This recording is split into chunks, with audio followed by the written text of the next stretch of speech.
Fat is a wonderful ingredient for bread making. It makes bread softer, richer, longer lasting and more delicious.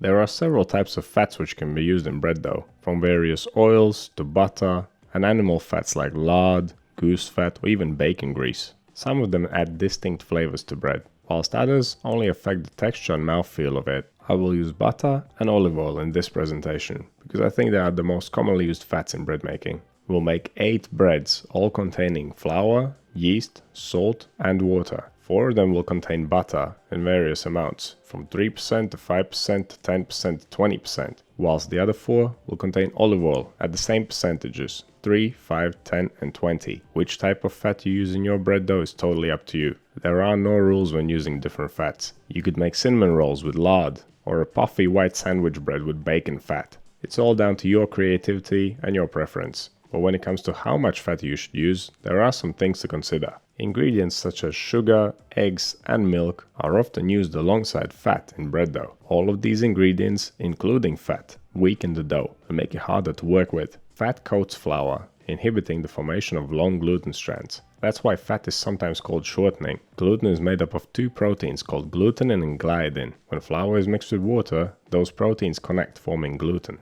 Shorter gluten strands make a weaker dough, which can result in a lighter and softer bread, but it can also result in a flatter bread with less volume. For demonstration purposes, I stuck to simple recipes, just so that we could see the effects of the fat itself. Right now I'm mixing the 4 doughs containing butter. All the breads in this video will be made in exactly the same way. I'll mix all the ingredients, I'll give the doughs a fold so they're all nice and smooth. They will be bulk fermented for 1 hour. And they will all receive 2 folds at 20-minute intervals. I decided to go with 2 folds to give the high fat content breads a better chance. After bulk fermentation, the dough will be shaped, proofed and baked. And then we'll let the breads cool down and compare the results. That's about it when it comes to these recipes. This is not a recipe video, so we'll just keep talking about fat. There are a few more things to consider when choosing the right amount of fat for your bread. An important one is hydration. The more liquid it contains, the less fat you'll be able to add to it. That is if you're looking for a nice tall loaf. The same goes for those made with weaker flours, such as low protein plain white flour, spelt, einkorn or rye. The more fat you add to breads like these, the more they will spread out sideways instead of rising upwards. The type of bread also dictates how much fat it can take. If it's a sandwich loaf made in a tin which can support this rise, you may be able to incorporate more fat into it. If it's a freestanding loaf, then it may not rise as tall with a high fat content. Flatter breads can be fattier, whilst taller breads should be generally leaner. Personally, I like to make my everyday breads with leaner dough, and my super soft once in a while treat bakes or holiday breads with high fat dough. The type of crumb dough you want to achieve also relies on the amount of fat. If the desired crumb structure is open and irregular, then a lower fat content is advised. If you want the crumb of your bread to be more compact, smooth and even, then you can add more fat to it. Earlier I mentioned the amount of fat in these recipes with percentages 3, 5, 10 and 20. When we try to calculate the amount of fat or any other type of ingredient for our bread dough, we use Baker's percentage. Every ingredient added to bread dough is measured as a percentage in relation to the total amount of flour.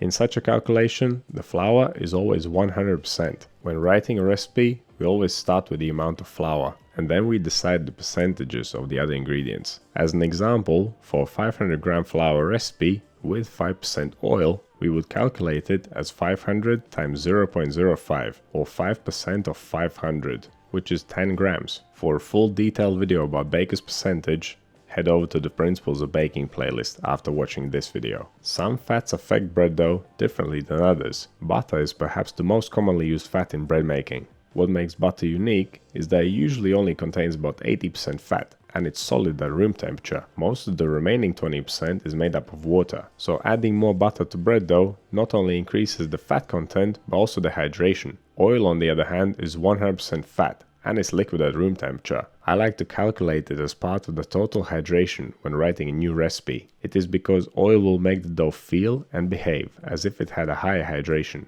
Of course, when writing a formula, it would be written down separately. Only when deciding how much oil I should add, I look at the hydration percentage first and then add the oil accordingly. Butter tends to create a more uniform and smoother crumb, while oils can result in a more open and irregular crumb. Of course, it all depends on the other ingredients contained in that dough and the hydration. It is impossible for me to tell you how much fat you should add to your bread dough. There are just too many variables. You can find 2 more videos about fat in the Principles of Baking playlist. Back when I made those videos, I was still kneading my bread dough. So some of the information is slightly outdated, but it's still worth giving them a watch. Okay, we're done baking here. The olive oil breads have come out the oven. We'll let everything cool down and then see what we got. First, we have the breads made with butter. From left to right, they're still in the same order. 3%, 5%, 10%, 20%.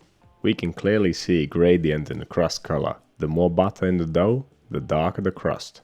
But what about the inside? The 3% butter bread on the left seems to have the tightest, most even crumb. As the amount of butter increases, so does the openness of the crumb. And this is most likely due to the increase in hydration. But we can see that the volume of the loaf dropped down after 10%. Taste-wise, there was a clear progression. The more butter there is, the richer, the smoother, the tastier the bread. So when you're making a basic loaf like this, you have to ask yourself, do I want to taste the butter in the bread? Do I want the crumb to be tight or more open? Do you want the loaf to have a greater volume? Or do you not mind if it's slightly smaller? You will of course get different effects in different recipes, so you'll have to experiment with it. Okay, moving on to the olive oil breads. As you can see, some of them ripped open as they baked. I could have let them proof for a little bit longer. Looking at the surface, it's the same story as with the butter. The more fat there is, the richer and darker the crust. When it comes to the crumb, seems like almost the opposite is happening when comparing to the butter bread. The tightest crumb is on the right, which is from the 20% bread, but it does have a slightly richer color though. When it comes to taste, there's a clear progression again. The more fat there is, the tastier and richer the bread. Of course, taste is highly subjective, and you may not like a 20% oil bread. And I wouldn't make such a bread very often either. 3 to 5% is sufficient for lightly enriching your bakes. 10% is good for those sweet, soft bakes. Your cinnamon rolls, burger buns, things that you would eat only once in a while. I don't usually add more than 10%, unless it's brioche, but then we hit it with 40%. Okay, here is a cross section of every bread that we baked. From left to right, top to bottom, 3% butter, 3% oil, 5% butter, 5% oil, 10% butter, 10% oil, 20% butter and 20% oil. The biggest difference we can see here is the volume. Oil seems to have resulted in larger loaves, and I could have proofed them for longer even. Take from that what you will. Since I stopped kneading bread dough, I have been adding fats right at the beginning of the mix, instead of working them in later after gluten development. I have found that it works without any issues and is by far the most convenient way of adding fat. I have even made brioche dough containing 40% fat without kneading several times and it works perfectly. That can give you a good idea of how much fat you can add to your bread dough. When adjusting the formula of your next bake, take all of what I said into consideration. But at the end of the day, you can add as much fat to your bread dough as you like. Experiment with it and find out what works best for you and your recipe. There is no ideal fat percentage, it's all up to you.